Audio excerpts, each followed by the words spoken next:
What is up, dudes? Just having my morning coffee here, hanging out, tweeting out this link.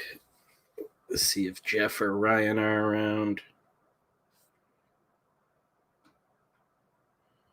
Yeah. It's a late night, and I got some more wax packs to finish up.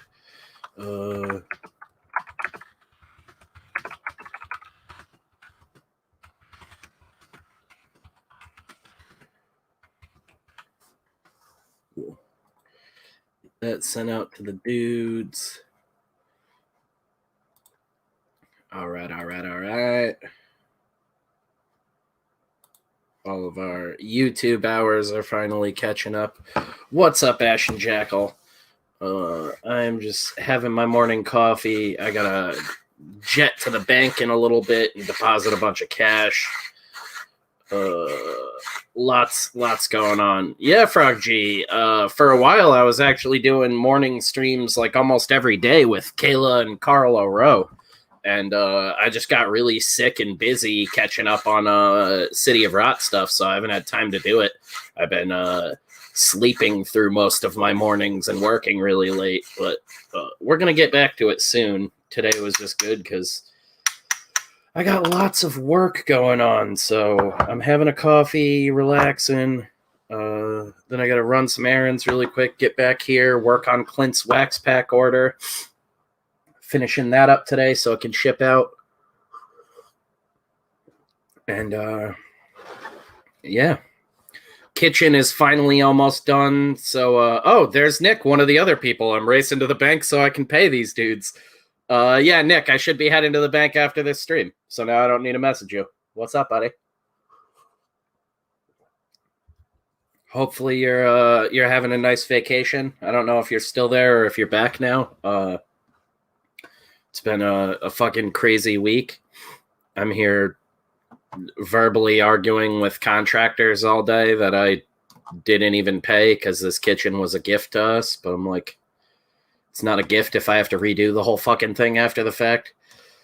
So it's been stressful. But yeah, kitchen will be done soon. And then I can move all of our existence back into the kitchen and clear all the rooms out again right now. Because the kitchen is like one of the biggest rooms in the house. And between moving in and having the kitchen redone pretty much back to back, our house looks like we just moved in again. So I'm literally sitting next to Space Mountain right now. Oh, man. You guys went down to Disney? It's been a long time since I did that. Beth just had a friend actually show up from down there this week randomly. From when she was in the college program at Disney. And she was a little Disney lackey. Excellent. That's a good time. Sure the family's thrilled. You got them kids, man. Kids love Disney. I just like going there to get drunk at Epcot. But yeah, man, I should hopefully be sending some stuff over to you today and have that all squared away. Sorry about the holdups. Not to divulge too much inside baseball on here, but you know, we gotta pay our dudes. We got to pay our dudes. Yeah. COVID made everything wacky. We almost changed banks, so we pulled a bunch of cash out of one of our accounts and went to move it and then decided not to. So I just, for fucking like a month, had a shitload of cash on me. We're handling that now, though. Yeah, Camp Rainbow's looking good. I'm coloring through that right now. Nick was working on City of Rot up until his family vacation. He'll be back on that when he's back. It's going smoothly. Once I have these wax packs finished up too, I'm gonna start setting up the screen printing machine finally and getting all of that figured out. We'll get the ink in and we'll start printing out them shirts, and then I think we're doing hoodies for the Patreon dudes. So I gotta print some hoodies. And yeah, order those bad boys. Once that's all squared away, start printing them, heat set them and everything. That'll take a little bit of testing and everything because I don't have a flat press here like I did at my old job, but it's still completely doable. Getting drunk at Epcot is a thing. It was like a beer fest when we were there the other day. Oh yeah, dude, I forgot. You're down there for it's October right now. Yeah, so Epcot's like food and wine. Food and wine festival. That's like when we would normally go down. I just didn't want to deal with all the vaccination passport shit and having to wear a mask everywhere. I'm a big dumb idiot, so I like after a while of wearing a mask, I'm just like hyperventilating without even noticing and turn into a big neurotic mess. But yeah, that was probably Food and Wine Fest if they're still doing that. They got that fucking dank cheddar cheese soup from Canada and all that, dude. That's the time to go down there if you're an adult and you don't really give a shit about the theme park side of things. It's when there's all that crazy food and, like you were saying, tons of beer and alcohol, extra shit that isn't normally there. We're coming up on the 4,000 watch hours we need for the channel too. So we're at 3,700 right now, and we have about half the subscribers we need. You need 1,000 subscribers now, which is insane because I was literally partnered at YouTube years ago for gaming and got unpartnered for not using my YouTube. Because if you don't use it, you lose it here at YouTube. Chris Fisk, what's up? It's good to see you, dudes. Yeah, I'm trying to remember everything else we got going on right now. I'm working on wrapping up the script on the first issue of Hellseekers. Jeff is hard at work on character designs. Actually, I could go into our DMs a little bit, sneak some peeks. Oh man. He sent me a design for Bloodfang last night, and holy fucking shit, does it rock! Our superhero team has a werewolf. When we decided on that, we were like the brute of our team, the tank, the Incredible Hulk of our team has to be a werewolf, and seemed like the obvious choice early on, and then we did it, and he has been a motherfucker to design to look interesting and not like every other werewolf. And I think Jeff honestly nailed it. Masks indoors at Disney only, nowhere else. Yeah, we love the wine, beer, food fest. Oh, okay. See, I would be all right with that. I thought you were just had to fucking wear a mask year round because they were really unclear about it early on. Because I don't give a shit about wearing a mask at this point. It's like, whatever. Less trouble to just fucking do it than deal with it. I don't go anywhere anyways. I fucking hate people. But like, I'm only going out of my way to go to places where they're like, you don't need to wear a mask and you can just live like a normal human being. Because I'm like, I can live like a normal human and being at home. Why would I want to go out if I have to fucking muzzle up and all this dumb shit?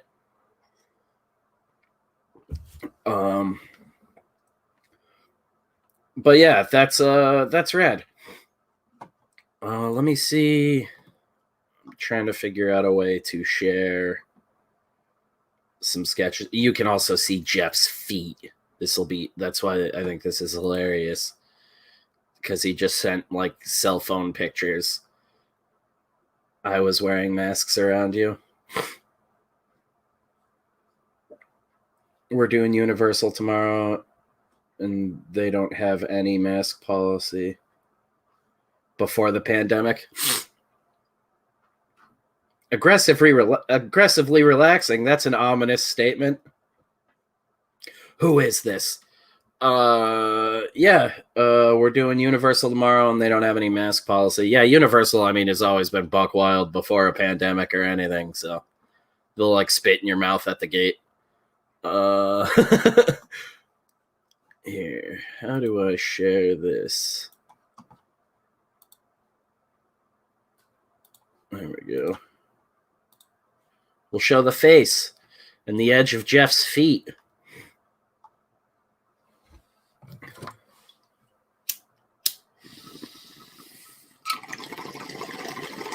One of the many members of the team. These are early concept sketches, so everything is obviously bound to change. But oh, here's some really fun stuff. Shit you just won't understand. Things.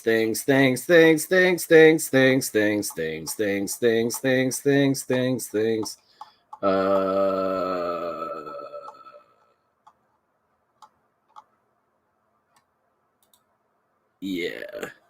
We'll show that guy off. The Liberator. It's real grainy and dark. You guys can't see it too much, but that's for the best. We'll keep it obscure for now. But yeah, the superhero team is coming together. Our little Captain America here. A lot of you guys are already familiar with the Liberator from years ago because this book was supposed to launch in 2020 with Vince Rush. We were on cartoonist Kayfabe called us or said 2020 was year of the Hellseekers and that it was going to be the biggest fucking superhero book in a decade. And then a pandemic hit and crippled everything, and Vince backed out of the book. So now it's me and Jeff doing it, but it's still going to be the biggest book of 2022. If you guys help us, we're bringing back superheroes in a big way. This is the first official ongoing series in the Ransomverse.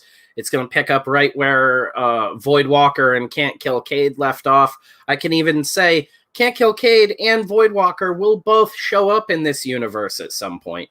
It'll probably be a standalone issue somewhere down the line and here and there for different crossover things. But the way we're doing it, any crossover or anything like that, we always have to figure out a way to make it read and make sense on its own. We never want you to feel that you're obligated to run out and get, all the Voidwalkers, all the Cades. If you just like one series in the universe, you can read that one series and completely understand what's going on in that series without the aid of anything else, no other supplemental books to grab or anything like that. And then if you do want to read everything, you can go out and grab everything, and there's little bits that weave together and bolster things more if you're really paying attention. So that's what we've been working on. But the Hellseekers are the Liberator, Face, Killbot, Deadstrike, Bloodfang, and Heretic. And we're working through the finalized designs right now because after talking to Pete and everything, we bounced ideas really hard. And the biggest suggestion he had for us was, you have this great idea. Don't pad it out. Get right into the heroes being heroes. So that's what we've been working on. We've been working on cutting out all the cushioning and getting right to the meat of things, which is this is an ongoing series.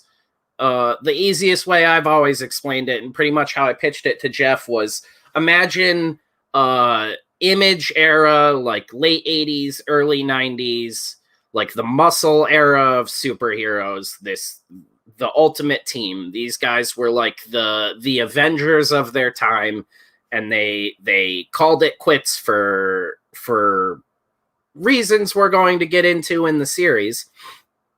They called it quits for good. They disbanded. Back then they were known as the Dead Patriots. Kind of like a wet work team or young bloods, something like that. Just this ragtag group of badass superheroes that would do any job by any means necessary. And they disbanded after this horrible failure of theirs. And almost 15 years later, they're coming back together to give it a go again. Sort of reluctantly, because they really have no other choice. There's a big bad coming. Crime is on the rise. Pretty much everything's just gone to shit. Kind of like the world outside your window. Things are really shitty. The focus is in all the wrong places, and the world needs heroes again. And these guys were the best of the best. Maybe they're not anymore. Maybe they're even better. Who knows? But we're going to find out in the series. And it's basically this Image era team coming back and in real time over the course of an ongoing series, learning how to be Golden Age heroes again, learning how to actually be a pinnacle to strive for. We're not going to put them on the pedestal. They're supposed to be the pedestal, to raise the bar for everyone all around. Whereas now, it's gotten to a point where they're like cults of personality. Like, you're just supposed to love a character without like faltering. Like, you just love them no matter how horrible they are or anything. And maybe some of our characters are going to do some bad things. Maybe they're not going to be 100% heroic all the time, but they're going to have to learn to live with those decisions or deal with those just like real people. And it's not going to be all contrived. We're not doing this SJW shit. We have diverse characters because they're diverse characters. It's not because we were trying to check a quota or anything like that. We're telling stories with interesting characters. And it's never going to be for any sort of agenda other than telling interesting stories that people can attach to, not even relate to. Not everything's going to be relatable. It's kind of hard to relate to a mafia hitman attached to a old god or anything like that. It's not everybody's a government engineered super soldier, so I understand if not every character is relatable, but there'll be little bits in there. And by God, if I did my job right, when you read it, you're gonna feel like you're a kid again when you're reading his Stealth SJW book. Confirmed. Yeah, read Voidwalker and let me know how SJW it is, guys. Not intended to be the first character in the Ransomverse, but due to certain uncontrollable circumstances, we launched with our black hero, who we honestly thought was going to cause a shitload of problems because we made a black guy essentially right on the razor's edge of a villain. He almost can barely be called an anti-hero, so yeah. We're not looking to score any brownie points with anyone. I'm just saying there's just like the real world, I'm never going to limit myself. There's no reason to. So there might be some things people disagree with that pop up down the line, but who knows? That's what making art's all about, pissing people off, right? No. But no, it's very much a series about heroes, and that's why there's a lot cut out early on. There's politics and things in it, but it's not real world politics. It's not this one-to-one recreation of what's going on in our world, but the easiest it's heavily influenced by the X-Men stuff I grew up on. So there's pot brownie points. Yeah, for sure. I mean, we have a team up of two dudes, Burnout and All Nighter, that are just like stoner hair metal dudes. So that's the caliber of stuff you have to look forward to. Like, we got I basically over the last 15, 20 years of my life since I was a child. Kayla, I have been to sleep. This is me waking up early. Do you want the link, you goblin? Yeah, since childhood, I've been building this list of characters, this giant sweeping throwing artists under the bus. That's what art is all about. Mine doesn't have an agenda. Yes, bury everyone else. Elevate yourself on the corpses of other creators. That's what it's all about. I'm multitasking doing homework. Okay. Well, if you want to pop in, let me know. I'll shoot you the link. Good to see you. But yeah, I've been building this world for a while. Kayla got brought in years ago now, and she knows even when Vince was on board, we had a good... When Vince came on board, Vince wanted to do 100 issues. That was the plan. We were going to do 100 issues and call it quits there, with a nice, succinct ending, which is hilarious to say with 100 issues. But we were going to end it on 100 issues, knowing exactly what we wanted to do all along. with the All Hells arc. Yeah, it was pretty much planned. We got outlined up to issue 50, where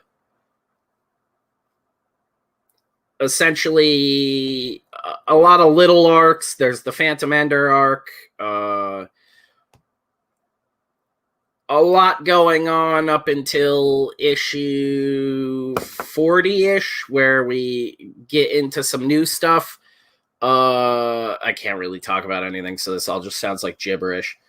But yeah, we had a lot planned even 2 years back, and a couple of issues already written and ready to go. Now we're sort of retooling things, but we're looking to launch in early 2022 with the first issue of Hellseekers, which is looking like it's going to be at least a double issue, because we have a lot to say early on, and we wanted to get to a certain point in things where we've cemented what this book is all about. And not just leaving you guys on a big cliffhanger that makes no sense and like, come back next month to find out what the fuck is going on here.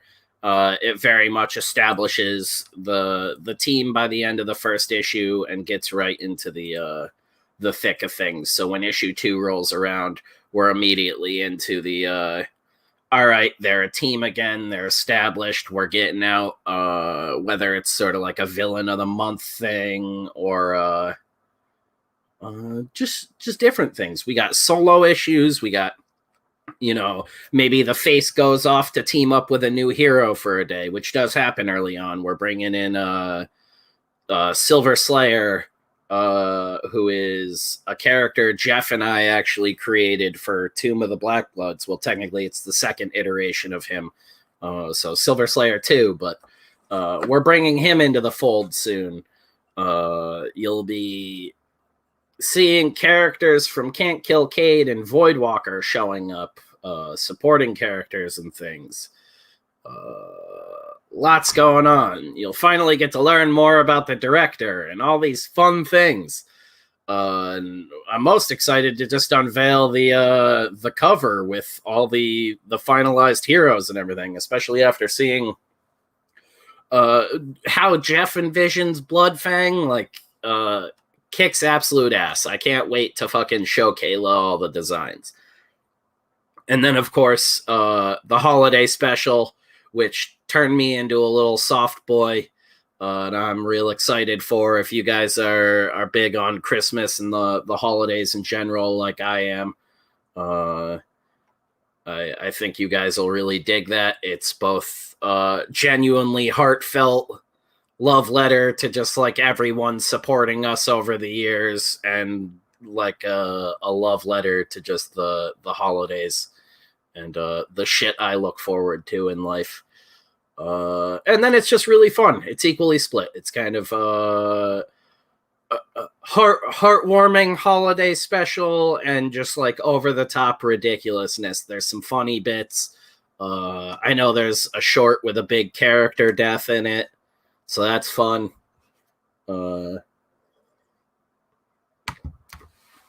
And then if the campaign for the first issue does really well, we wanted to put any extra money into developing the first annual with a bunch of guest artists, which we mentioned before.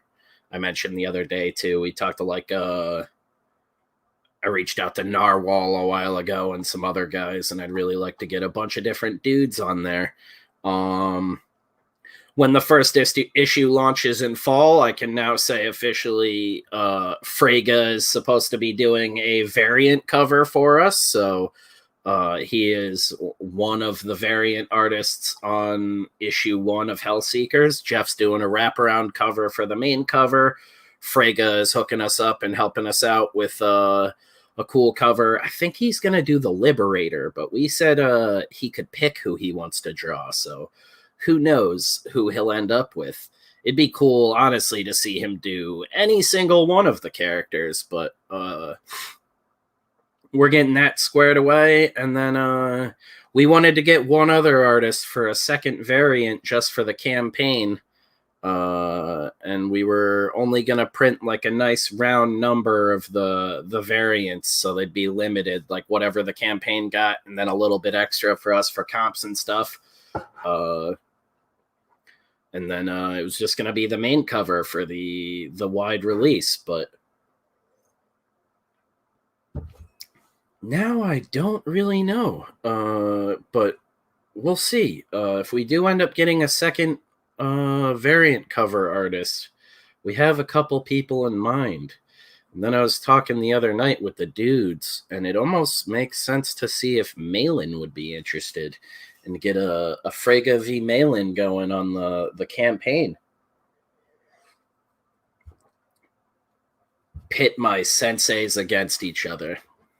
Yeah, because Dan took me and Kayla under his wing very early on. He has always been fucking great to us. And Malin was one of the first people to ever like stick his neck out for us and have us on his show. And I will always appreciate that. He had me on before technically the books had been officially announced with Alterna. Back with Can't Kill Cade and Voidwalker, we tried to do a campaign to launch issue one of both series like simultaneously. How we wanted to do it, and thank God that didn't get funded, because then a bunch of personal life shit happened and we weren't able to do Cade in time, which is why Cade is so late now. But it was almost bad. And it all got saved. There are big things planned for Hellseekers. Big things. Hell yeah. Fraga is one of the best dudes. I'm like, honestly, one of the hardest parts about the pandemic is not been able to just like meet up with that dude, because anytime he would come up here for a convention, I'd be like, dude, fucking let me know when you're up here. We'll all roll out. We'll show up. I haven't seen that dude now in like, I think 2 years. It's been a while. I think the last time might have been the New Hampshire Halloween party. I don't know how long you guys have been watching, but his buddy Christian, I believe is his name, he had on the show a while back. He was at his house when he was traveling, Christian's house. Really cool dude. We went out there and hung out with them. Billy Tucci, tons of fucking people. I think Jimmy Palmiotti and Amanda Connor, his wife, were there. I think that's her name, right? I know it's Amanda. That was where me and Kayla met, or me and Mike met. Kayla didn't go to that one, I don't think. Me and Mike met Sean Gordon Murphy for like the 40th time, and he didn't fucking remember us. Frank Thierry was there. It was really funny because it was like this cast of people who hated on CG early on and are now just like, they'll do it online, but clearly they're totally cool with a lot of these people in person and would never have the balls to say anything to anyone face to face. Yeah, no, this wasn't even a con. This is like a Halloween party / convention. It's at a Holiday Inn up in New Hampshire that has a big old pirate ship in it.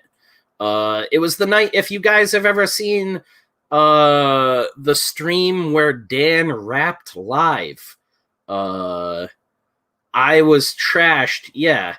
I was trashed on the video I posted. Yeah, I'm the guy recording the video, and you can hear Billy Tucci like giggling behind me. Because me and Dan and everybody were like obliterated at that party, and I'm on the pirate ship. We're all dancing. And Dan got up and rapped with a backing band that was like a bunch of glam metal dudes who were dressed up all weird and goth for Halloween. It was hysterical. And then they took all their glam metal goth makeup off at the end, and they were all like 55-year-old dudes. It was just the best night. A damn good time.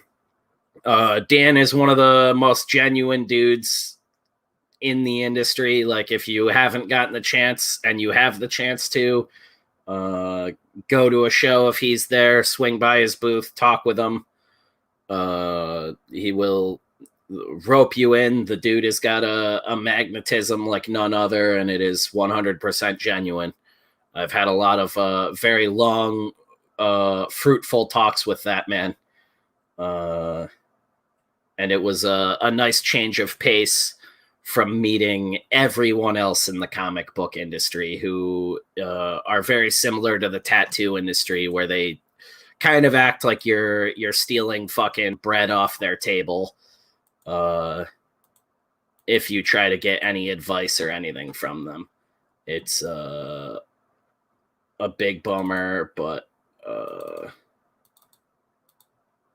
more good news at Alterna. Can't say it. Not my news to share, but it's all good. Everything's going good, boys. Yeah, so maybe we'll talk a little bit more real quick about the characters. So we got Liberator, who is... Jeff describes him like our Punisher and Wolverine sort of deal. He's kind of like a Captain America type, obviously with all the American motifs and everything, and he's been around for ages. He does have a bit of Wolverine, a bit of Captain America, a bit of the Punisher. He's a lot of things, but he's a character that I created kind of as a joke years ago, because I always, like, I'm a fucking love America, love being American, but I've always thought the, like, turbo American characters come across as really corny. Like, was never a fan of Captain America, just it didn't resonate with me. I can appreciate the values, but, like, dude running around in booties looking like a wiener was always kind of corny to me. And then Captain America is too good. You figure drawing, you got to put that on a shirt right now. Just running around with no pants on and the boots on. The shield is just a fleshlight. It's my flesh shield. It just looks like a battering ram with two handles. Big star on the end of it. Yeah, no, I was never a fan of those like looks or anything. It all looked like really hokey. Obviously, if you've seen the original Liberator design with the flag rag version, which is like old school Liberator, where the concept was he was wearing like an actual piece of a flag. That was like what we designed it off of, and it had like the 3 stars along the top and the stripes going down the side, and everybody was like, "That's the Puerto Rican flag, you dumbass." It's like, yeah, well, with no context, it is, you dickheads. Pay attention. Yeah, but his actual hero mask, he has like a ballistic helmet and everything, but what's it called? The Captain America, I think it was might have been Mitch Brightweiser actually who designed the like World War II version that I'm like more familiar with today. Is more like soldier stylized and obviously added all this realism and everything. And me and Jeff talked a bunch and we were like, how do we get a bit of that in there but still keep it like comic book feeling? Where it like looks utilitarian and a bit functional, like an actual soldier would wear, but also has been like updated over time to look more like an iconic hero's outfit. And we spent a shitload of time on that. But that's how we got the Liberator to where he is today, where he's sort of he wears like a World War II kind of like bomber jacket. And everything is kind of like everything on him is almost like a timeline of where he's been, kind of like he's his outfit is made of souvenirs along his travels. Where then there's guys like Deadstrike who have a more a streamlined look. They're still consciously heroes and do this regularly, so he still has a bit of a real look. Killbot's just a giant fucking robot, so there's not much to him. He's a human soul trapped in a robot that doesn't remember he's a person. Yeah. Bloodfang is our southern fried werewolf bounty hunter. We always the easiest way to describe him is kind of like if Hawkeye were a werewolf and not just a completely useless archer. That's the easiest way. He's kind of like a marksman, but also can turn into a werewolf. He's like a southern guy. I think originally he's from Alabama, but we've tweaked some things. The face, I'm just going to leave mysterious for now. We're not going to talk too much about him. Heretic is the only girl on the team. She's the youngest member, and yeah, she's kind of like our sorcerer. More of a necromancer, but she's a bit of the Doctor Strange of the group. Really cool character to write. Kayla fucking loves her. You have my money with Southern Fried Werewolf Bounty Hunter. Man, I want to show you guys so badly Jeff's sketches of his werewolf form, but I'm going to wait until Jeff is actually on the stream because I want him to be able to talk a little bit about his thought process and stuff. But goddamn, did he nail it? Goddamn, and I'm so excited because it's such a ridiculous team of dudes, and that's kind of the whole idea. Is like, how do you rein in a bunch of dudes like this? It's like when you have a team of like 6 Wolverines, like who the hell's really in charge here? Deadstrike is referred to as Heaven's Harbinger of Death. He's kind of like a reverse Ghost Rider is how I've always described him.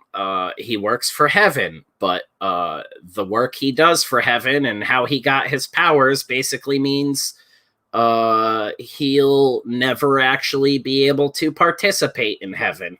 He'll always be waiting at the pearly gates. So his connection to the guy upstairs is St. Peter at the gates, and that's the only interaction he has with Heaven. But because of that, he got a second chance on Earth and a bunch of wild powers and shit. But there should be a werefrog in the swamp. Oh my god. That's eerily similar to something. I wish Ginge were in the chat because Ginge could attest. I was telling him about one of the early issues last night. What Bubbles Below, where it takes place in a swamp. So, yeah, you'll be seeing it. The Pope is in the comic. Cool. Never going to heaven. Yeah, there's a little bit of me in every character. Yeah, Killbot and Deadstrike are close friends. That's established early on. Lots of things you guys will see with that. You'll see later down the line how Killbot became Killbot. You'll meet all these big bad villains. Because sort of everyone on the team kind of has their own main villain. And then there's this whole cast of like A, B, C, and D list heroes and villains and all sorts of other things. There's guys out in space doing crazy shit. Oh, look who it is. What is up? Hey, buddy. I was just saying how I wanted to show off the Bloodfang, but I didn't want to do it without you here. Ooh. It was like I'm too fucking excited, and it looks so good. I woke up to that this morning because I passed out like at a reasonable hour last night. I figured you did because he didn't say nothing. So I was like, all right, either he hates it or he went to sleep. Oh no, I woke up like oh boy, like an absolute idiot. I just kept like gasping every time I looked at it. And I'm like, I expected Beth to be here, so I'm like making dumb faces, walking around the house trying to show her, and then I realized like she's not even home. This house is just fucking enormous. At least compared to our old apartment, where I could just be like, Beth, are you here? And she'd be like, no. My cats literally woke me up this morning one of our youngest cat knows how to open the doors now. Oh, so, fuck, dude. One of ours learned too. I'm like, oh god, someone's breaking the house. Nope. It's just a cat wanting me to wake me up to get food. I woke up last night at like 2 a.m. to ours. They have to be like locked into one of the guest rooms for like the next week while they're finishing up the kitchen. We just didn't want them fucking with like all the electrical that's still out and everything. And they love to just chew on fucking anything new. If it's like a wire and it's exposed, they're like, all right. Oh, no. Let's die really quick. Yeah. So we were like, well, they're going into a guest room for a couple of days. They're fine all day. And then middle of the night last night, they just start running head first into the shut door.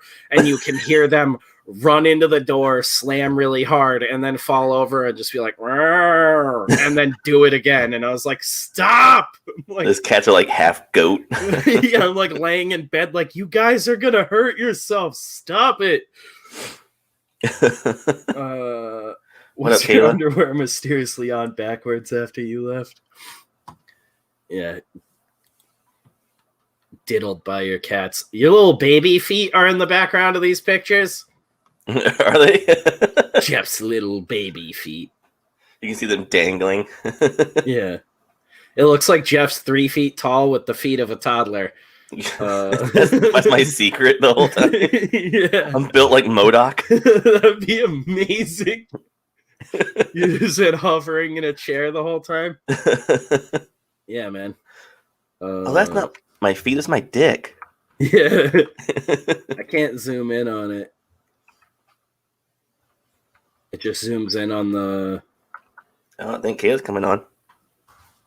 Oh, did she say that? Oh, no, she said, I'm almost done with my homework. 3 more questions. No one cares about homework. Before I can go into the comic shop. No one gives a shit. You're like 40. I want Larry to say, we want fucking 10,000 copies of Hellseekers #1, just like we did with Venom. We're gonna make a bronze statue for every shop that buys 10,000 copies. The most gimmicky bullshit ever. Yeah, there's Bloodfang, and I'm not gonna make it any less obscure than it is right now. I actually kind of like that we can't see too much of it.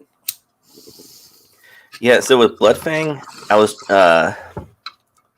was really trying to figure out something just cool and superhero-y for him. And I was like thinking about Colossus a lot, like how he has kind of a silly costume, but I always loved it. Yeah, like the high boots and like he always wears like just underwear essentially. So I was trying to give him like a shirt. I didn't like the shirt and stuff, but I started leaning more and more towards just shorts and no shirt, because then it's kind of like the thing. Because Bloodfang's supposed to be like the big like powerhouse of the group. So I was looking at like the Thing and the Hulk and stuff like that, and so I thought that the shirtless look was pretty cool. And then I got this idea of like him just having like either a patch of fur that's different on his chest, or maybe he's got no fur there, but it creates a cool little just like different shape. Because I was trying like different like logo designs and stuff, and they were all just coming out like, there's a lot of people doing like wolf logos, like there's that character Timberwolf on Legion of Superheroes, and there's like Star Fox, the Marvel character, and all it. And like so, like all my designs were coming out looking like that. I was like, oh, this all looks derivative.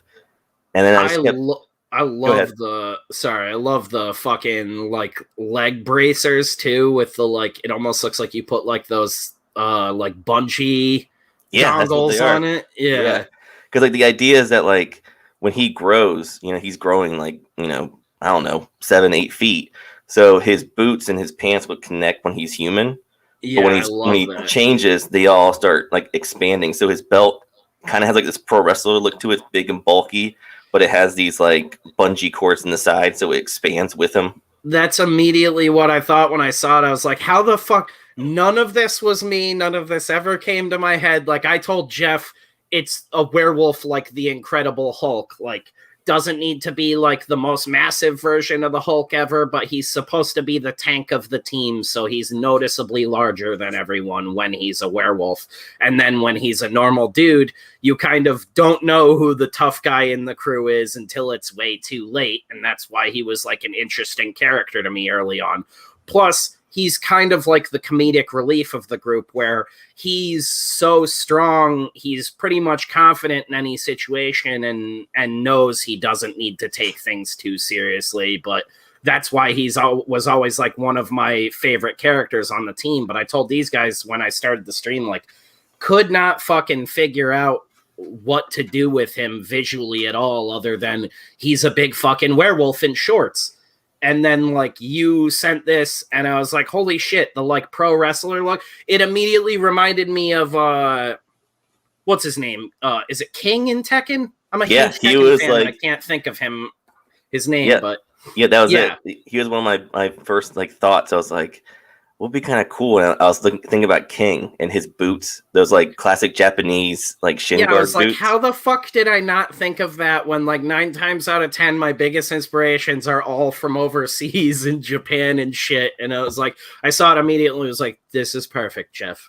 This is perfect. The little like wolf belt buckle, brilliant. Mm-hmm. Like, literally everyone looks so good without like insignias or anything that I was like, I think we might have to take the one off of Dead Strike, like, even though I like it a lot, or we like put it on his back. Like, it feels weird, like, having any of them be prominent because they look so good and distinct without having to have like a giant fucking A on their chest or forehead or something. Like, right. Like, for a long time before I ever involved any artists with the Liberator, I was like, how the fuck do I work this name into his outfit in any way? And I was like, the idea is to not fucking do that. You should just be able to see the character and be like, yeah, that's that fucking dude. Which, like, Captain America, you can do that even if he didn't have the A on his fucking head. Like, yeah, exactly. See that character and be like, that's Captain America. And that's, like, the more and more you started designing stuff, I was like, oh, yeah, no, it makes way more sense to have it be more subtle and restrained. And it looks more like old school designs to me. Like, I love it where it's pared down and it's not too crazy, but it's still like, you know, every time you sent me one the other day, I was just like, remember, it's always a comic first. Like, we can get as crazy as we want with it and explain it later. Yeah, and like when you said that too, like I was like, okay, yeah, definitely, because like, you know, with the designs, like, you know, you just said like getting away from like more complicated stuff and like more classic looking superheroes, and like the reason the classic looking superheroes are classic is because their designs are more minimalistic and they kind of hold up over time, you know. Liberator too, the whole, like, when I was like, can you try one with the axe horizontal on the back? That's because originally Liberator's trench axe was also kind of like a grappling tool for him, and it was gonna be like a little like belt winch on his back. Oh, okay. And essentially he could just like rappel out really rapidly, like whip it onto something and fucking hit a button and just rappel backwards and shoot at people. And do all sorts of insane shit like that. And then he could just toggle it around to the front and rappel up buildings and things. But I think I ended up like removing that and adding it to Dangerfield or Silver Slayer's loadout. I think it's actually Silver Slayer 2's because he's the Iraq war vet and trapper. Oh, Kayla says send the link. Oh, I thought I had sent it to her already, but yeah, hang on a second, Kayla. She's probably freaking out because she hasn't seen any of these yet. Later, Frog. Now you're gonna share everybody your intimate conversations. Oh yeah. Oh no! It's just me and Kayla saying, and that's how we destroy the universe. Yeah, oh no! Just the most New England conversation. Everything is blacked out and blurred. Instead, but in real life, it'd just be like, and that, Kayla, is why I'm gay. Yeah. Everybody just thinks we're saying slurs to each other. Oh, them New Englanders. That's why I think it's so funny all the time when people are like, like it's either New England is like the nicest place on earth, or it's like New England is the most racist place I've ever been to. Like, yeah, you're both right. But they say the slurs with such a funny accent. You can't take it seriously. Yeah. Well, that's the crazy thing is it's like the only place I've ever been where like people will say something fucking crazy to you, be fully willing to fist fight you, and then buy you a beer. What's up, losers? Good morning. I am done. I literally feel like I need mechanical legs. Like I'm walking around like Ahab from the freaking X-Men universe, like limping. What did I miss? Oh, by the way, redesigns and feet porn. Like, did you redesign Heretic? Mm-hmm. Yes. Can you show it? Do you want? Are we just gonna show them all? I mean, I don't care, but I mean, I don't care. I mean, if we want to keep some stuff secret, we can do that. But if we want to go over more, I don't care. I said there's still tweaks we have to do and everything. So these are technically early designs. It's concept art, and I'm really stoked for Jeff and what he's been doing here. So I've been having fun. Last night I went through like I don't know what 4 or 5 characters. They were just coming left and right. I was getting all these ideas. Heretic thus far was a bit of a daredevil mask with little demon horns. It's a half cut with her hair coming out of the top. Okay, good. So we decided to show hair because that was something. Yeah, because she's the only lady in the group. Well, remember I was saying that you were going over a mask, and I said, well, we need to show hair somehow, some way. So I'm glad. See, Jeff, I had told you originally, and I didn't correct it, Kayla, because I'm so fucking stubborn. I was like, I want to see how Jeff does this first, and then if he can nail something that still looks girly, I'll suggest what Kayla said to do, and Jeff did this completely of his own regard and just completely usurped me. So you were both right. And that's how it's going. Because I said, yeah, like a full helmet.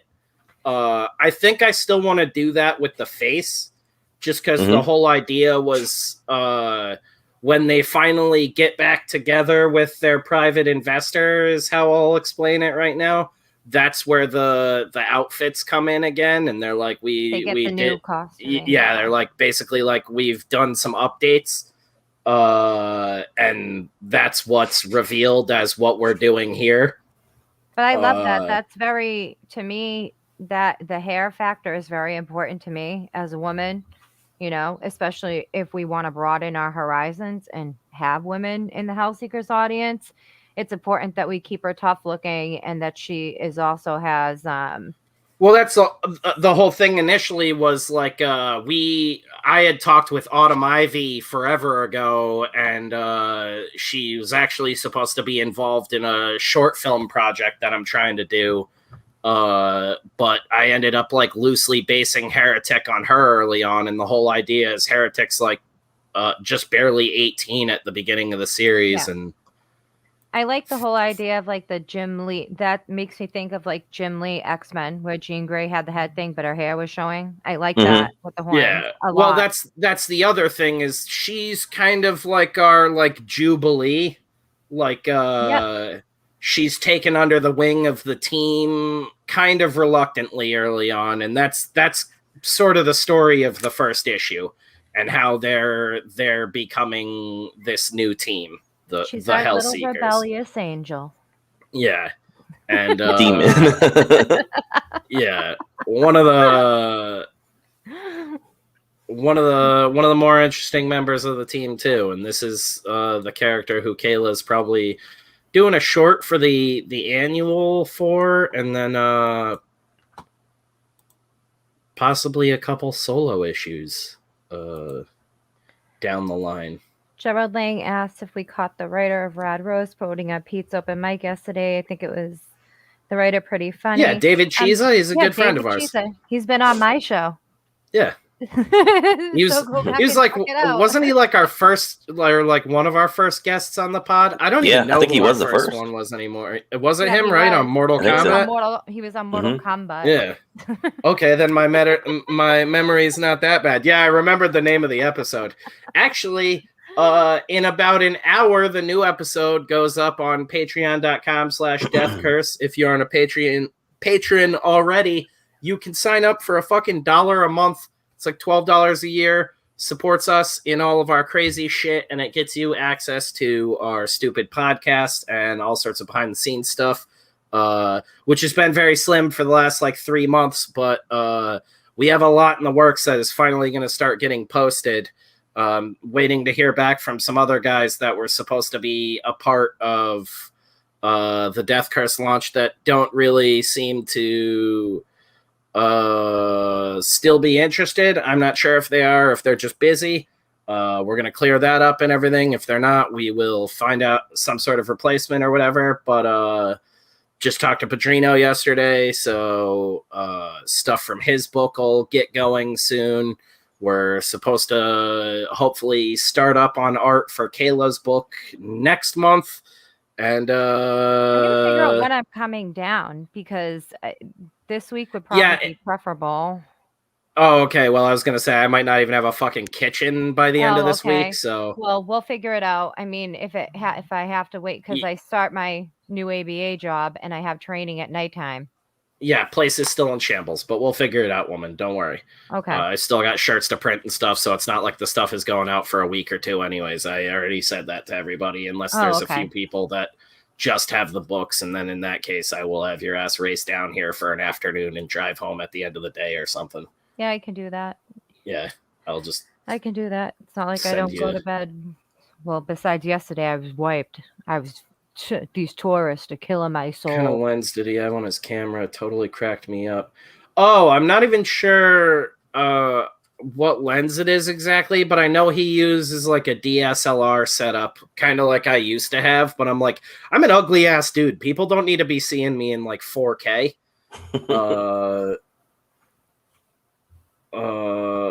Let me know if the Finches agree to an interview. Oh, yeah, no, I haven't had the time to email them yet. I didn't want to bother them with shit when we don't have any free time, and it'd be weird to hit them up and be like, hey, we want to have you on for an interview months from now. So I'm going to finish up what I'm doing, get through the next couple of weeks, because Kayla also has quite a bit lined up for the next, what is it? It's October. Pretty much October, yeah.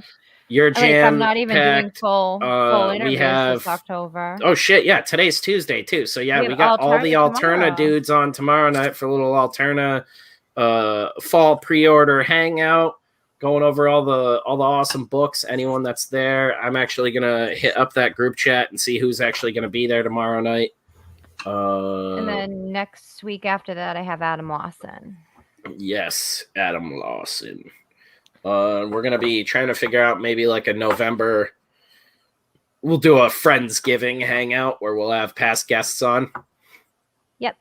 That's going to be fun, because we just have to figure out how we're going to move people around and stuff. Or dedicate time slots.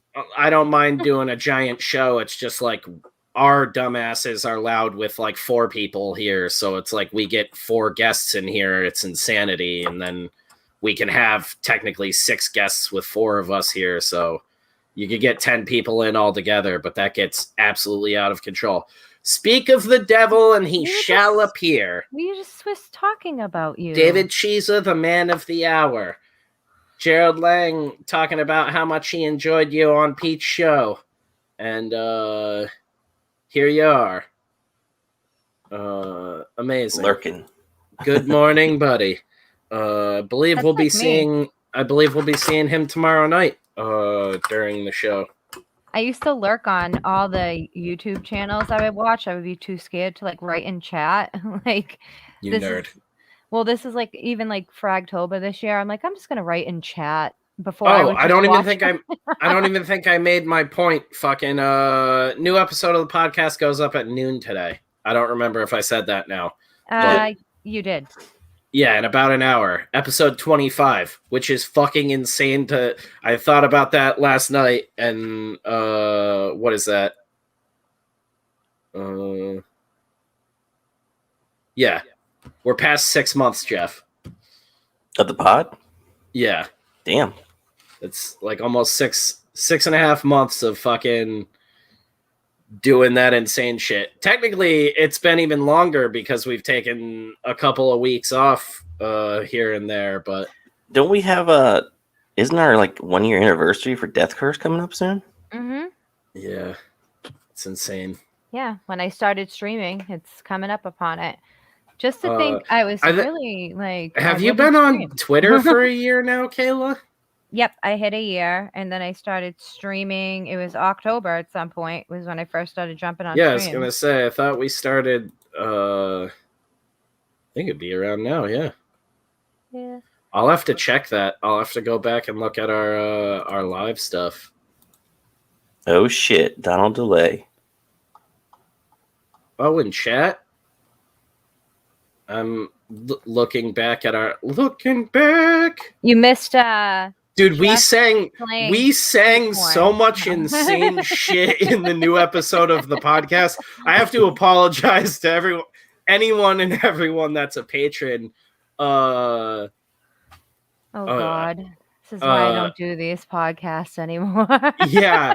Well, Kayla, you thought it was like a serious thing, and you would show up, and we're talking about Batman getting ass raped with handguns and stuff. We straight up told you it's a comedy podcast, but yeah. This last episode was crazy, basically. Spencer's trying to say. Yeah, I don't even remember what set it off, but then I started singing, and then we were all singing, and none of it's good. Was Ryan on it? Did Ryan play Ryan? Did Ryan was play instruments in the back? Ryan was on it. Wait, are we going on 2 years? No, it's been one year, Spencer. Kayla, I got fucking brain damage. All right, I'm here to write shit. Okay, brain damage from Death Curse. When you really come to that point, I have degrees. I can help you. So. Yeah, I got a degree to tell you your brains are mashed potatoes. Actually, you can't. That's a conflict of interest. So, sorry, Spencer, you're on your own. Jeff, we already hit our anniversary. Did we? Dude, our anniversary, Jeff, is before 9/11. You two, not me. Damn. And like a bad spouse, we forgot our own anniversary. Yeah, we started September 5th. I didn't start streaming until October. I'm gonna have to get that tattooed on the back of my hand. September 5th. Oh, whoa. Oh, that's right. We were watching one of Dan's streams where Cecil was on. I was like, October 30th, we had Cecil on? What the fuck? It's how drunk was I? I've been for a year. I've been we need to get Cecil on as a guest sometime, and we had him on. And be that's insane. We were just watching. A very Cecil episode, though, if we all forgot. Yeah, he's a thumbnail. Kayla, I believe her first episode. Oh shit, I think she was right. October 11th, yesterday, right? Yeah, I thought it was. Yeah, I thought it was today. That's why. Well, I was delayed. I've been delayed. That's why I put my post up on Twitter today. I thought it was the. It's okay. All right. But yeah, I'm here. I stream because of you guys. Yeah, October 11th. Okay, sorry guys. I can get back to chat now. Oh yeah, you can ask David himself what kind of camera lens he used now if you want. What's up, Donald? So stoked for City of Rot. Thanks, dude. All I know is the City of Rot black and white trades are here. Why do I look like I'm on meth in this clip and you look like you're constipated? This is changes. Oh, is the thumbnail for that one really good too? Well, a diet with no roughage, that'll do it to you. I look like I'm on meth and you look like you're constipated. Oh, that's awesome. I look like I'm crying. We both look like we're crying in this. You don't look like you're on meth. You look like you got punched square in the face and you've been crying.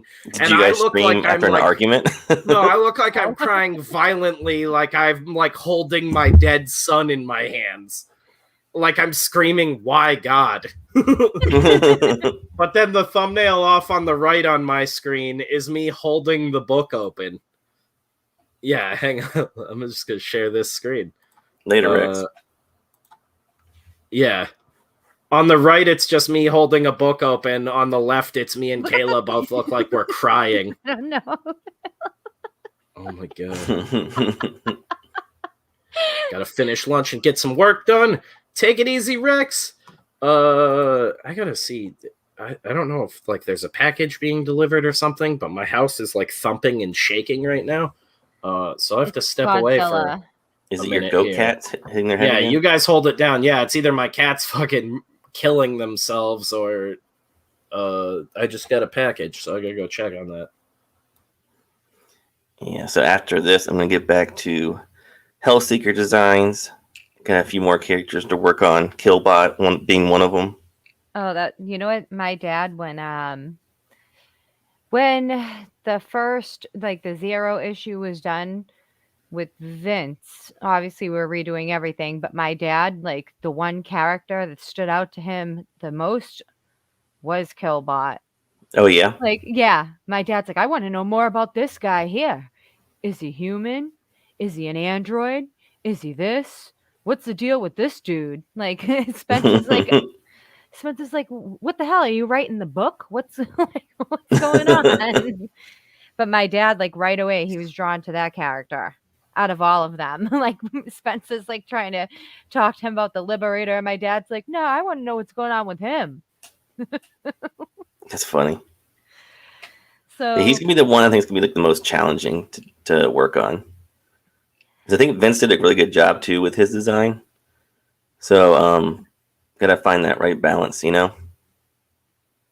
I mean, he was obviously interesting enough, like, and that's coming from my dad, who's like an old school reader that, you know, the design, whatever it is, I know you're going to kill it, but you're going to make it like mysterious, I guess, because I feel like that's a character you want people to question, you know? Mm-hmm. Mm-hmm. But yeah, it's been a lot of fun working on these characters. And the process of designing superheroes is so much fun just because, you know, when you're playing around with it and you get little ideas and you start pushing it further, like, you know, on that Heretic one he just showed, I came up with these ideas and, you know, she's kind of like a punk goth kind of chick. So I decided to give her like, you know, some stud bracelets and stuff like that.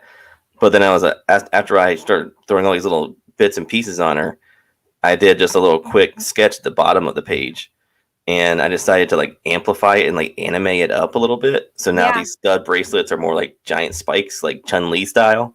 Yeah. And I love that. I thought it was so much fun, and it was just like, you know, more superhero-y that way. So it's like she still has that that punky, you know, gothy kind of vibe, but now it's like you're amping it up superhero style.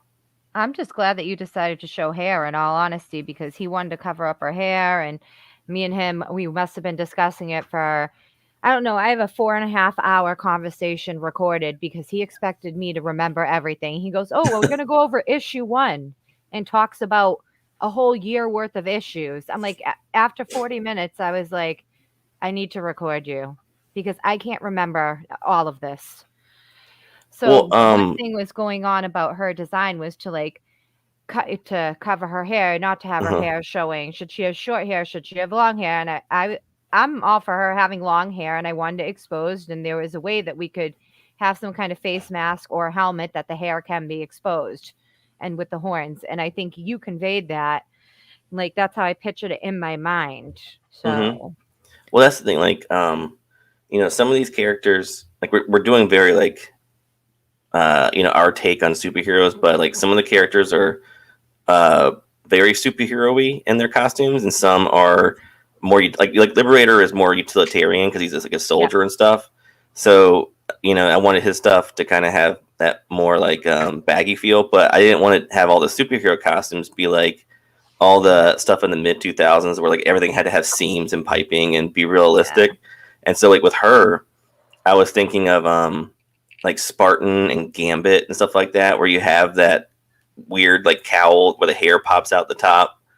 You know, just a very superhero design that's not like realistic, because it's basically just like spandex, but it's superhero. It's fun. Yeah, you see these people in a crowd and you immediately know they're heroes. They're not regular people. Mm-hmm.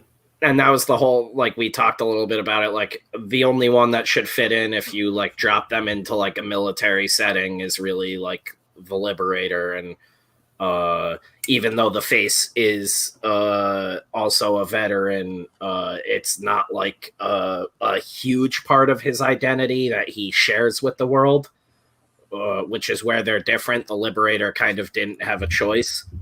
Which is where he's similar to like a Captain America type, but we get into that where Captain America has always been like America's golden boy.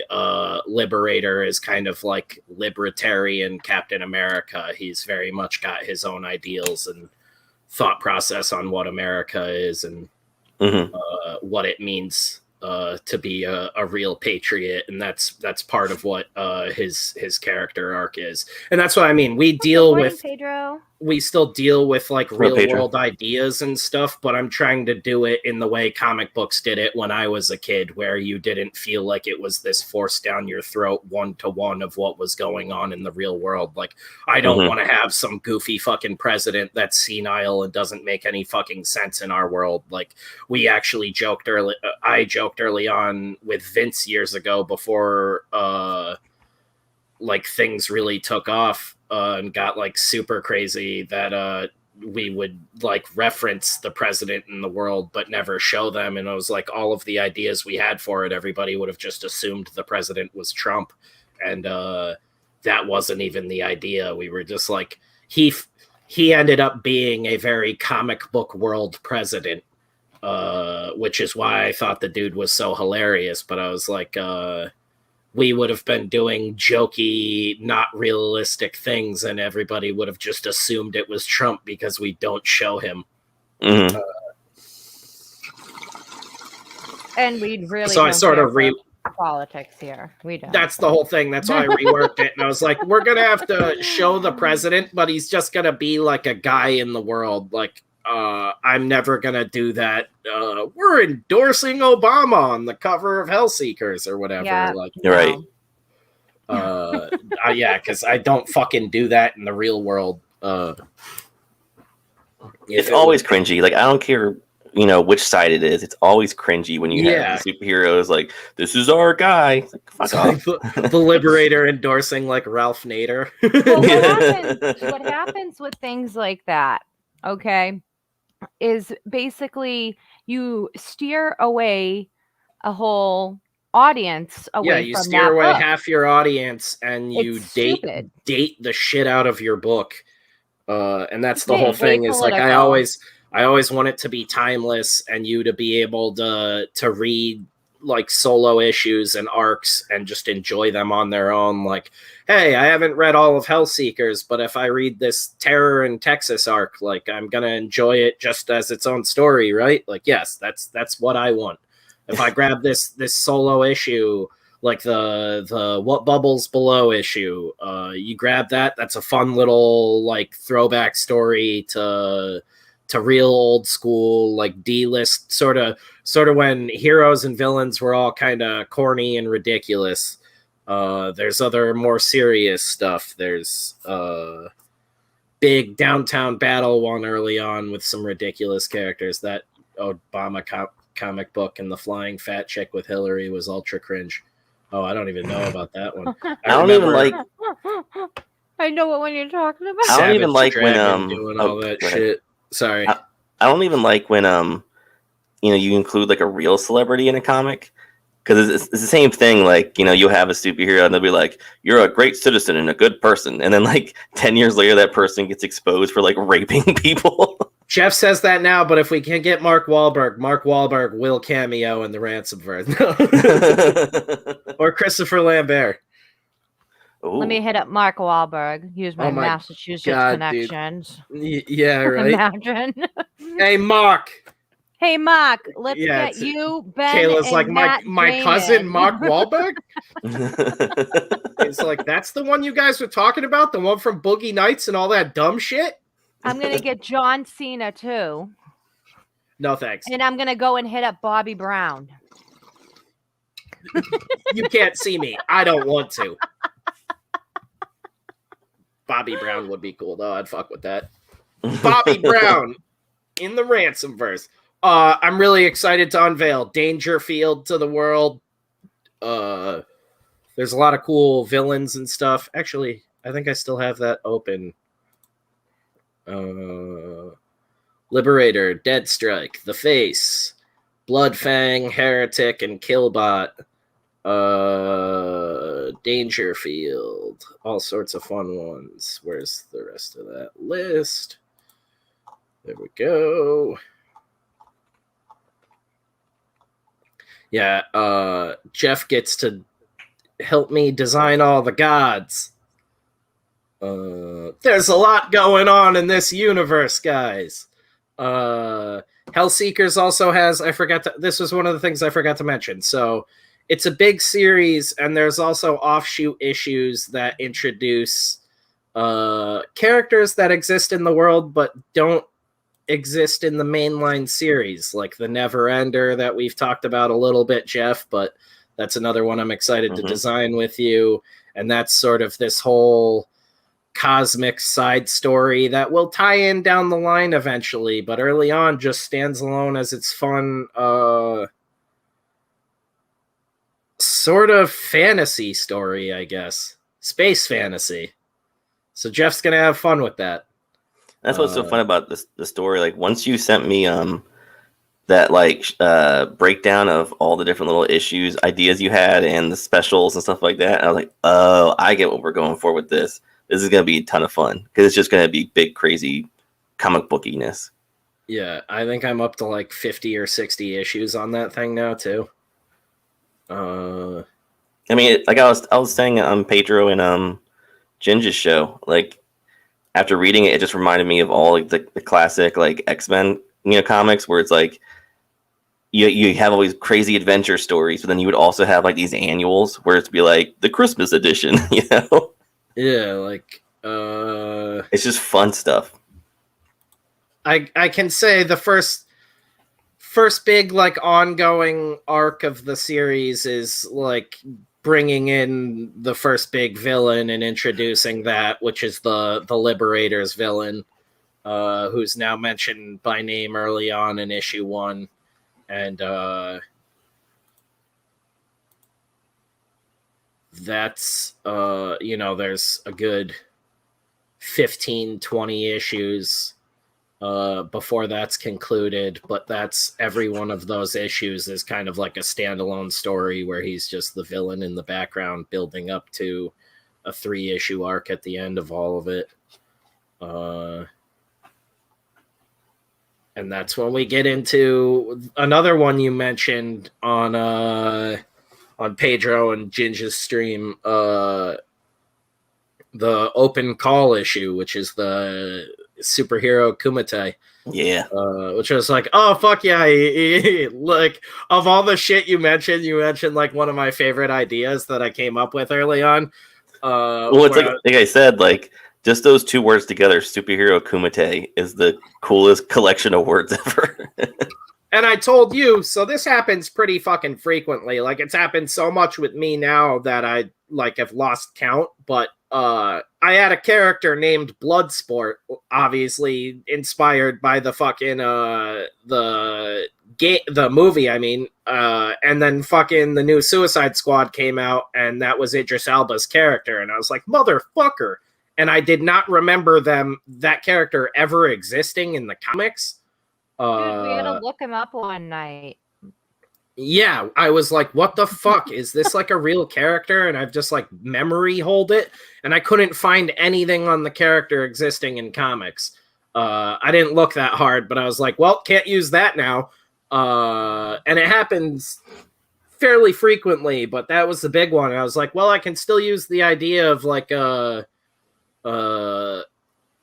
Kumite with superheroes. Like, that's how I get my Mortal Kombat fix or my Tekken fix, because it's like I love that idea of like, and that's sort of how I've been writing this too, is like, okay, what have I always wanted to see in superhero stuff? Like, what would be cool? one of the biggest nerd arguments growing up in comic book shops is like, this hero would kick this hero's ass. Like Wolverine would destroy the Hulk. And still happened. Oh no, that's what I mean. And I'm like, how do you have fun with that and do that in a way where everybody's not going to get murdered at the end of it or whatever, and you'll be back to square one at the end, but you still had a fun issue where you get to explore all of those, like, what if like this guy faced off against this guy, and then Jeff, it has like an actual narrative motivation behind why they're doing this. And that's where it all starts, is like, oh, maybe I have a cool idea, or we have this cool character we want to introduce now, and I sort of reverse engineer, like, how do we make that happen? The holiday issue was just, I have all these ideas for like holiday stories that fit in with the characters. Like Silver Slayer's Jewish, so we can do something with that. Most of the characters would fall under like celebrating Christmas, like Christian or Catholic, whatever. Fucking some people don't celebrate it for whatever reason. Voidwalkers, write those characters out of the story. yeah. Voidwalkers attached to a demon. What's that like on Christmas? And like all these different things. The demon celebrates Kwanzaa. Yeah, right. I didn't realize you were religious. Yeah. I'm more of a Kwanzaa demon. Let's weave some mats. Where it is, what is it, the Kente cloth? Absalom and his Kente cloth. Yeah, dude, that rocks. What is up, brothers? We have to do this now. No, I like it. He walks in completely separated from Parker. That'd be extra fucked up because Parker's like the only black hero other than the face. He's like, man, I celebrate Christmas. Yeah, Luke, not in this house anymore. That shit ain't cool. You aren't black, you're like purple or something. He like throws his Christmas tree out the window. Yeah, I'm thinking like the only character I really want to tweak, I think, is the face. I think I want him to have like the clamshell helmet where the back of his head's covered too. Because he's the guy with no known powers who'd just be like brawling all the time, so it makes more sense he'd have like an armored cowl, like a Batman type or Daredevil. That'd just be getting his ass beat in the back of the head all the time. Yeah.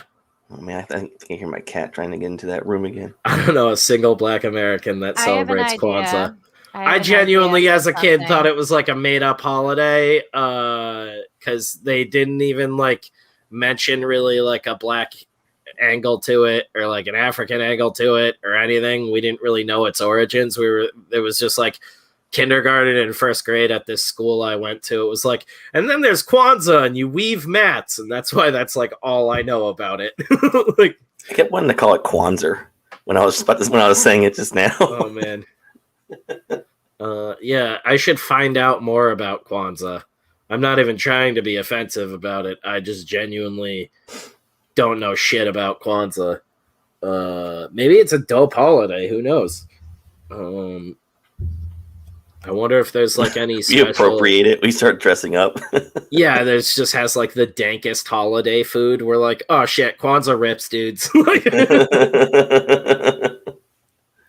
Well, damn, I don't know what school you went to, but like we learned about like what the candles represent.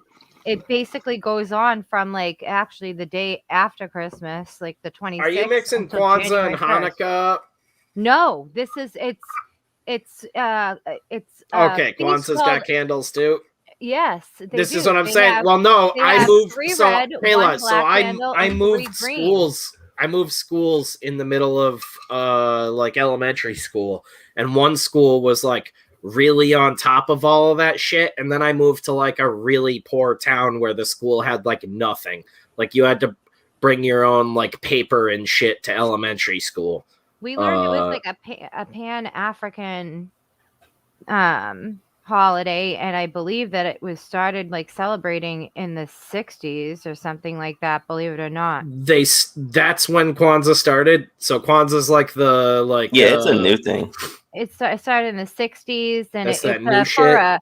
there was a feast. I'm gonna butcher. I think it's called Karamu. What up, Padrino? We were talking about you. I love every time we mention the dudes, they show up. Something. I remember. Fucking HBO. You remember HBO used to have those really shitty Saturday morning cartoons that nobody liked, and they had one that was all about just like made up crap. You know, they always suck. They were always like so much. Some like 60-year-old like stay-at-home mom kind of looked like a 60-year-old stay-at-home mom made them. And they did one about like holidays, and one of them was Kwanzaa. So that's how I learned about it as a kid. Oh my God. Kwanzaa's like a secret Hallmark holiday that was made up in the 60s to trick black people. I want to see like Death Curse. Is that what you're telling me, Jeff? Is that what you're telling me?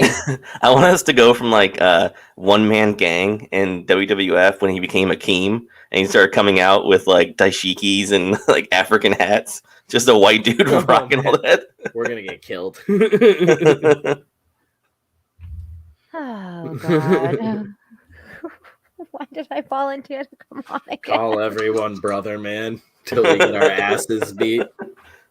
We deserve this.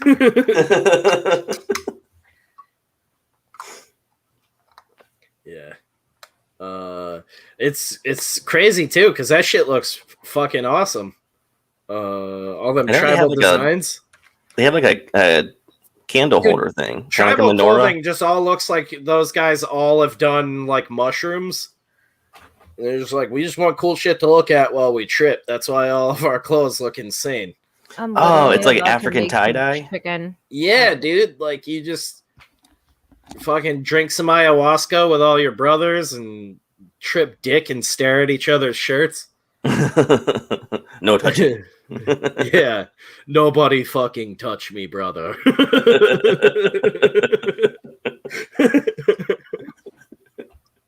That's what the candles are for. There was a white wrestler in WWF who wore dashikis back. That's what I'm talking about. That's who Jeff was talking about. When One Man Gang became Akeem. Just randomly, he went from a biker to like an Afrocentric white dude. Yeah, I didn't even remember that his name was Akeem. That's wild. Oh, the 80s were wild in WWF. Yeah. It's like me just being like, I'm Jamal now. Yeah. Oh, now you have to. Now I love this idea. That's Lil Dingus's real name. I prefer Yule. Yeah, Krampus is in the Christmas special. That's why I'm hoping we really crush shit on this this fucking this first Never campaign. Done a Yule log. Is that what a Yule log is? Where you bring a log in and put candles in it? Sounds like a super fire hazard. Adam Warlock says, I heard Vince created Akeem to make fun of Dusty Rhodes. That's hilarious. What's up, Adam Warlock? Bring trees and shrubbery into houses and put candles on a log and then get mad drunk for 3 to 4 months. Oh, that is wacky. That sounds like it would be like the original pagan version of Christmas. Yeah, no, that's what it is, isn't it? That's what I was saying, though. I was like, because I talked about doing something like that for the holiday special, too, and we have... we sacrifice a goat. Yeah, well, we have... So, Deadstrike and Killbot, before the team came back together, were some of the more active ones, like, still doing work. They're kind of freelancing as, like monster hunters sort of thing. Cryptids and shit like that. And a lot of it turns out to be like sort of bullshit Scooby-Doo stuff. We get into some of that. And in the holiday special, they kind of do that. They have a Christmas tradition. And we get into that. I told Kayla that one and she's like, shit. But also I evidently got all glossy-eyed like a little kid when I was talking about the holiday special because I'm real excited to tell those stories. He was gonna cry. He was literally gonna cry. He's like, this one's so touching and heartfelt. And I'm like, all right. There's one that means a lot to me. Smoke some more weed, Spencer. Basically. I yell when I have feelings. Yeah. Feelings. Yeah, no, it's gonna be good though. There's a lot going on, and all the solo issues are ridiculous. I'm pissed too. That was another one. The holiday special was something I came up with years ago, and had a name for it and everything. And then Jason Latour does a holiday special at Marvel and uses the exact same name, Season's Beatings. Aw, boo. Yeah, I was like, you motherfucker. You man who also loves a good play on words. You right. son of a bitch. And then So he got like Me Too. He got like soft It was Spencer setting him up for that. Yeah. Change it to So it's fair game whooping. again, boys. Steal my name, will you? Yeah. Winter whooping. No. Allegedly. We write him into the comic as a character, the Diddler. Yeah. We're not doing that. Diddle me this, Batman. No. Robin's like, please stop him, Batman. Please stop him. No. He's diddling me so much. He's just always bent over and talking from between his legs. It's up on like a high rise. Just always fluttering his fingers when he talks too. Still bent over and talking between his legs. Each finger has a dildo built into it. Holding onto his legs and wiggling violently.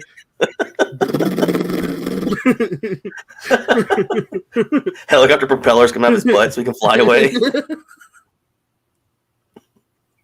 He's kind of like the Penguin guys and the Riddler combined.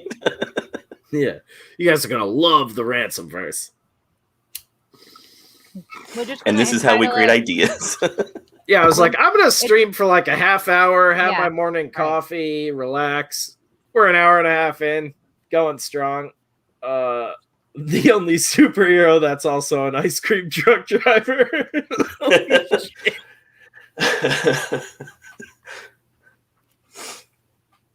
I think we can go with winter whoopings. He's 60 because it took him 40 years to fucking pay for his super villain outfit. Oh man, Winter's whoopings. Yes. I didn't want to have some others ideas. Season's yeetings, so the young kids want it. Season's yeastings, where they all get yeast infections. Yeah. I feel like if we do any kind of yee, Kanye West is gonna sue us. Oh man, he sued Walmart for making some bootleg versions of his shit. That's amazing. I want some Walmart bootleg Yeezys. What's it called? The holiday special. There's another one where we kill a character from the past, and I'm excited for that one.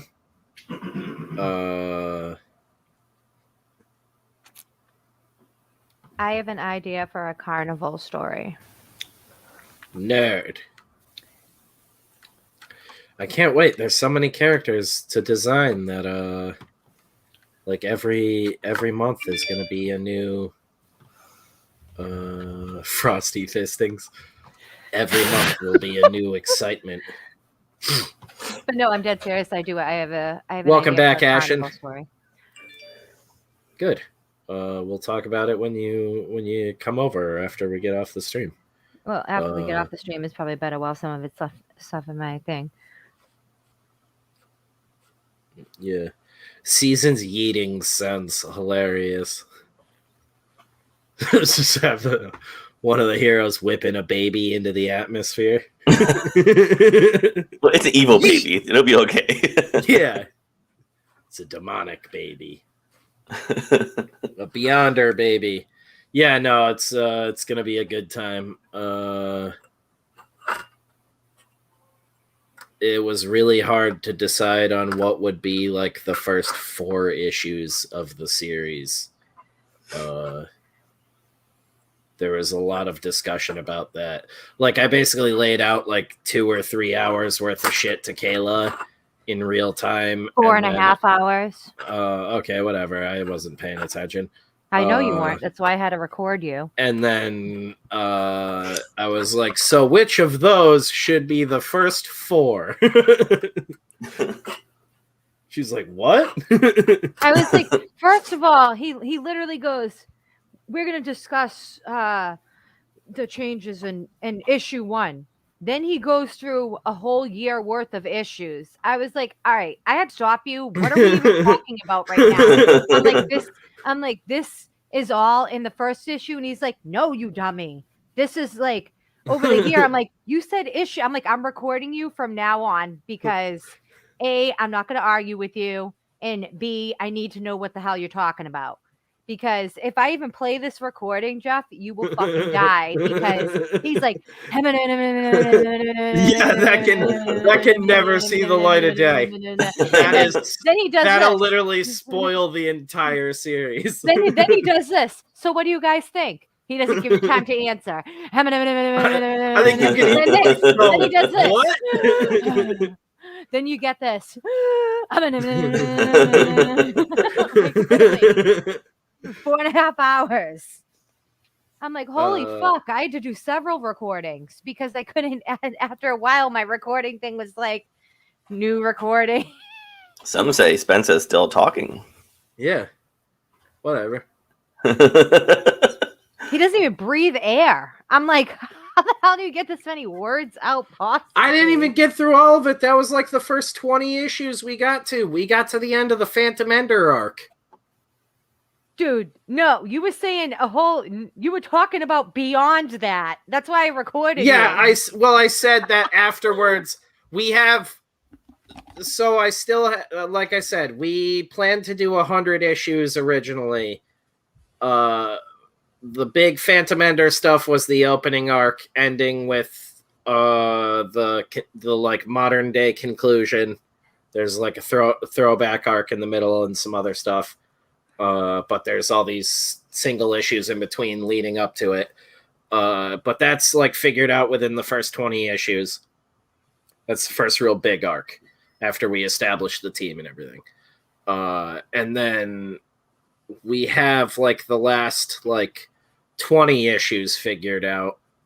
And then everything in between is sort of free for all of crossovers and crazy shit, introducing new heroes and stuff, which I touched on a little bit, but I didn't like elaborate on. I was like, and then we have like this intro and this intro and this intro and this hero, and I just like elaborated on what the heroes were a little bit, or the villains. And if Kayla were to show even like 30-second clip of any of what we talked about that day, it literally spoils. Like, because in 30 seconds you can talk about 10 minutes worth of fucking content. Tons of shit. Yeah. Well, this is too. We'll go to cons and meet up with people and talk comics, and I always feel like this is where I'm like, oh, I'm definitely something, because we'll start talking comics, and I'm like, all right, so you guys are also working on 600 other things, right? And everybody's like, no. So I'm just brain damaged or something, but the team book finally feels like it feels right. Like, not that the other stuff hasn't, but I'm like, I finally have enough characters to do all of the ideas I want to do. If that makes any sense. Spencer's wrestler named The Big Picture. Yeah. Or Nutcase. That's your finisher, the nutcase. Yeah, I'm trying to think of anything else to really touch on before we go. The nutcase? I can't wait for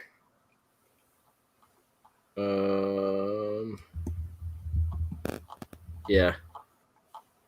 I'm just excited to start doing some superhero stuff. You know, I've done like 3 horror projects in a row now. So it'll be nice to do like a big superhero book. Yeah, boy.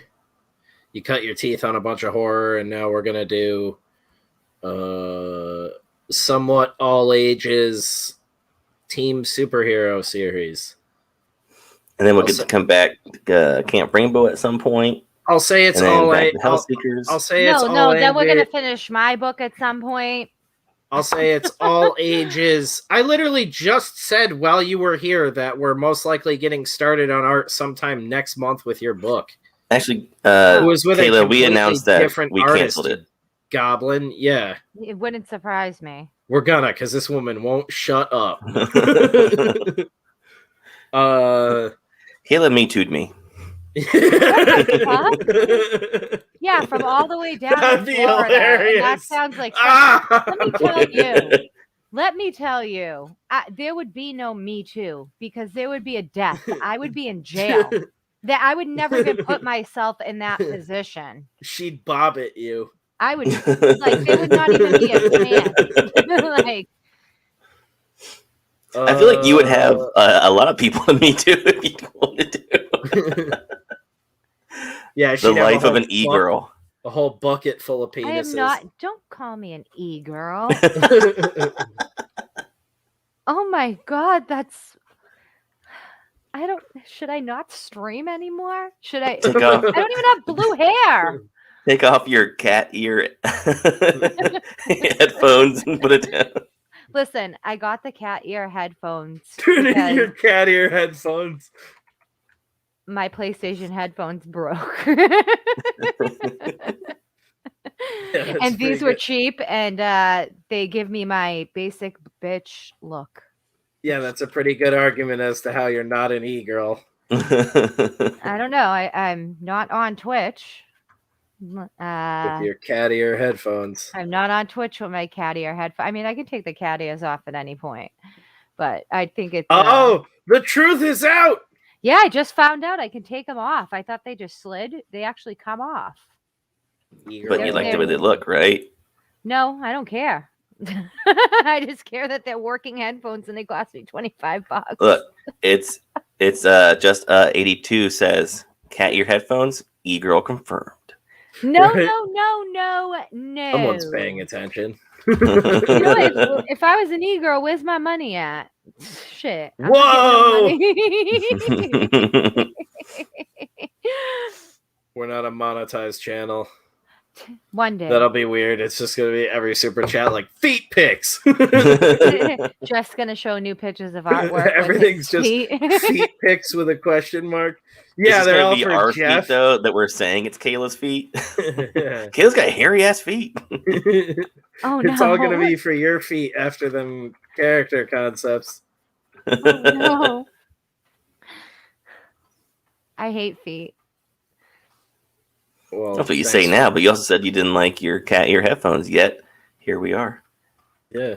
No, I didn't say I didn't like them. I said that they were. Oh, see, now she loves them. You see that? She's coming out. I love them. Slowly but surely. Soon they'll be cat feet headphones. Then they'll just be regular feet headphones. What the hell? Cat feet headphones. Nothing, Kayla. I'm being stupid. Oh, is that it's not a real thing? That's like Beats headphones, but now it's Cat Feet's headphones. Yeah. Feets. I need cat-proof headphones because my cats are assholes. Yeah. They haven't been able to turn the mic off of this. You gotta wrap your head in tinfoil when we're live streaming. That'll keep the headphones safe. That will get us a whole new set of viewers if I put a tinfoil hat on. Yeah, we'd be able to maybe get Alex Jones on too. That'd be cool. Hey, he's been doing everybody's show lately, so we might actually have a chance. I should invite him on to Kayla Cuts Deep. That'd be fucking awesome. Imagine. I would genuinely love that. We would all have to join in on that one. I would wear a tinfoil hat for that. I'd be like, do we all wear tinfoil? It's like a tuxedo. Spencer would appear with tears in his eyes. Oh, I would. I probably wouldn't be able to stop laughing the entire time. Like, you would just have that Gollum look. With nervous excitement the entire time. And I'm a grown man. There's few people that make me like that, but I'd be like, just two cartoons colliding, man. Just take mushrooms and listen to them and be like, God damn, I shouldn't have taken mushrooms for this. Put your tinfoil hat on and don't forget to put your tinfoil butt plug in so they don't molest you. Have I told you about how they're turning the frogs gay? Here we go. Cyberfrog's gay? Oh! That would be a great announcement if he did that right now after the Superboy stuff. Don't you start that war, Jeff. Oh my God. Ethan did an offshoot. Well, yeah, just like undercut DC, like, oh, only bi? Well, now Cyberfrog's gay. Yeah. All I know is he gets every gay fan. It's the first time ever that's worked. Today I get to see if that book will even sell. So I'll let you know. Whoa, sass.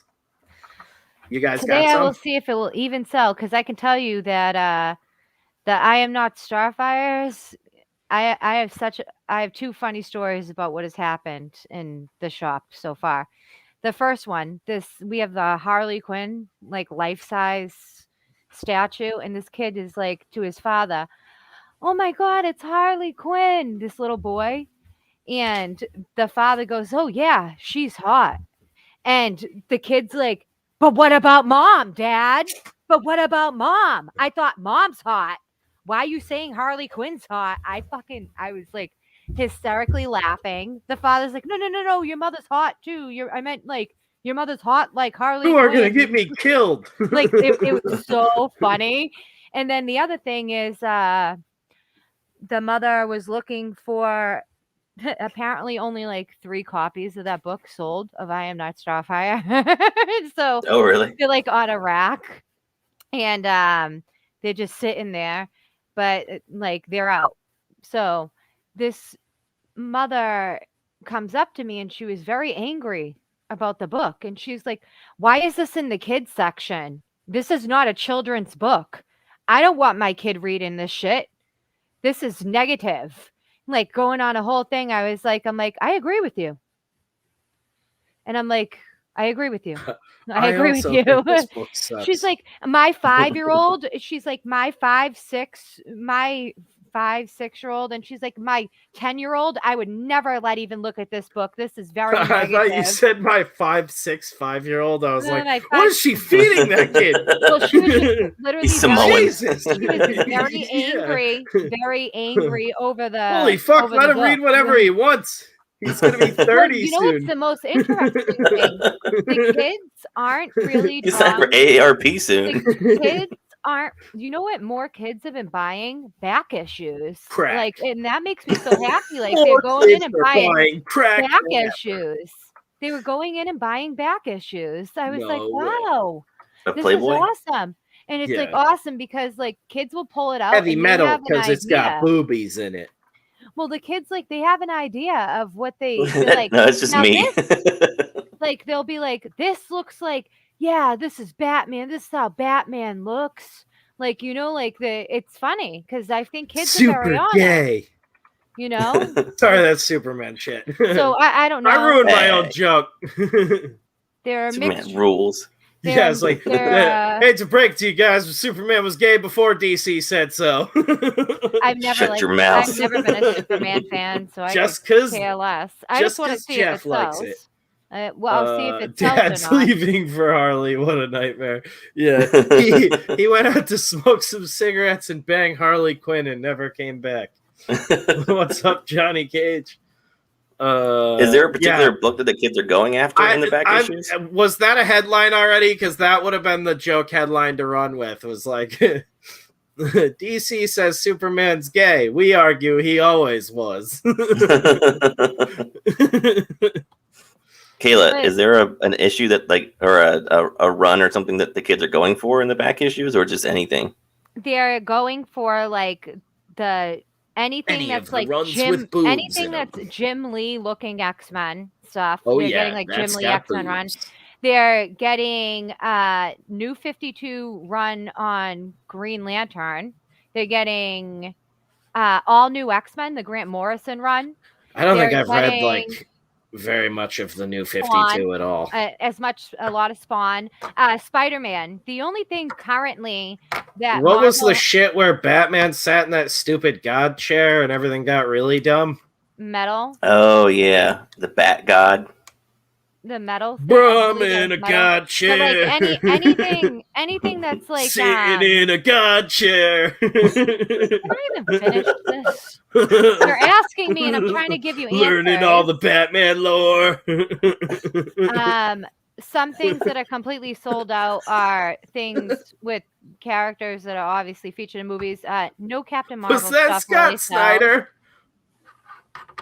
Not really. The Death in the Family, I think, is the only one that he did that really sells like to this day.